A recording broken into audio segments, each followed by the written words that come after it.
Halo, Assalamualaikum warahmatullahi wabarakatuh. Kali ini saya akan berbagi tentang pengalaman saya dari awal sampai masa panen kacang hijau.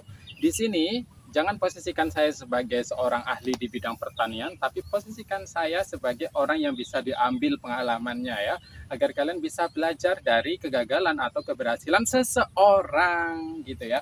Ini adalah saya akan menyediakan video dari mulai fase persiapan lahan, lalu juga penanaman dan perawatan, dan yang terakhir nanti ada masa panen begitu ya. Oh ya, kalau nanti sempat ya akan saya videokan juga tentang fase jual gitu. Harga jual kacang hijau lumayan lah jika dibandingkan dengan tanaman-tanaman komoditas pokok seperti padi kayak gitu ya.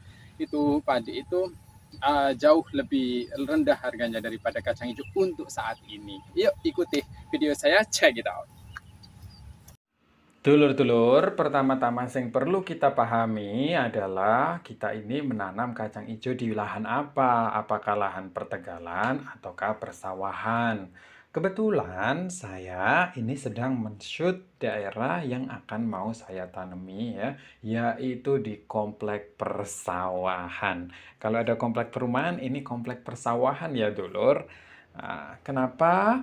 Karena kita perlu mengetahui ini, dulur, agar kita tahu kondisi sawah itu memiliki tanah yang relatif berlumpur dan itu sangat tidak disukai oleh kacang hijau kalau terlalu berlumpur atau masih terlalu basah ya, dulur.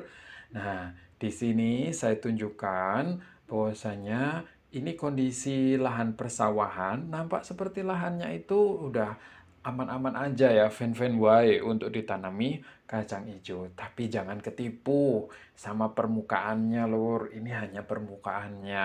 Nampak kering dan siap untuk ditanami kacang hijau. Eits, tunggu dulu, dulur.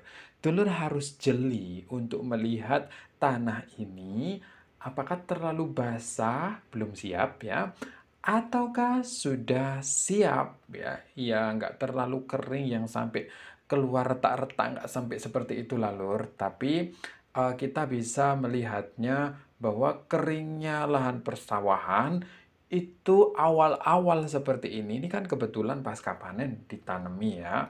Heeh.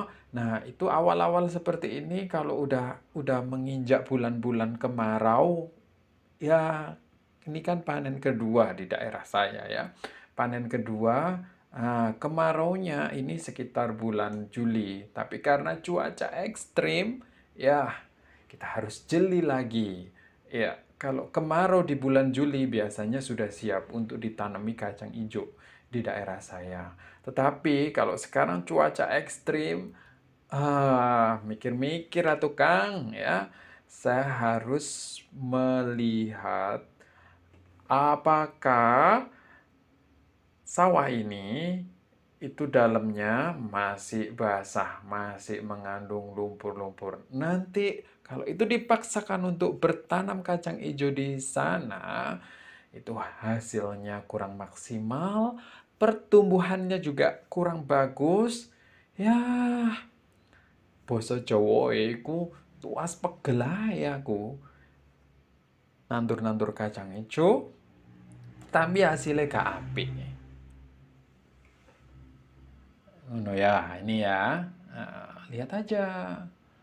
Nampak seperti kering kan? Ya, jangan tertipu dulu. Yuk, check it out. Setelah ini, saya melakukan kekrek ya. Pertama kali yang saya lakukan, setelah saya memahami pertanahan. Kemudian saya melihat ramalan cuaca yang menunjukkan tanda-tanda keoptimisan. Saya melakukan kekrek. Kekrek itu kayak gini nih. Pembersihan manual ya dengan sabit. Boleh juga dengan mesin, tapi saya menghemat biaya lur ya. Menghemat biaya agar nantinya hasilnya maksimal.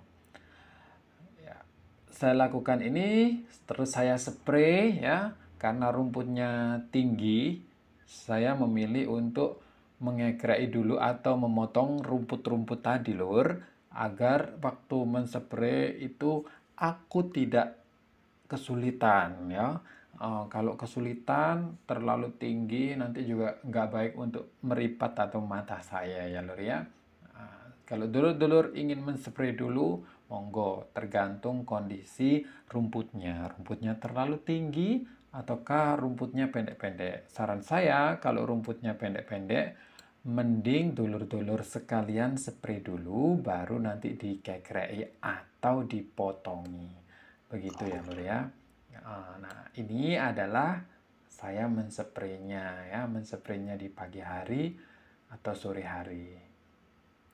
Setelah saya melakukan spray, kebetulan di tempat saya terjadi hujan. Ini dulur, terjadi hujan ya setelah saya melakukan spray. Ya, hujan deh.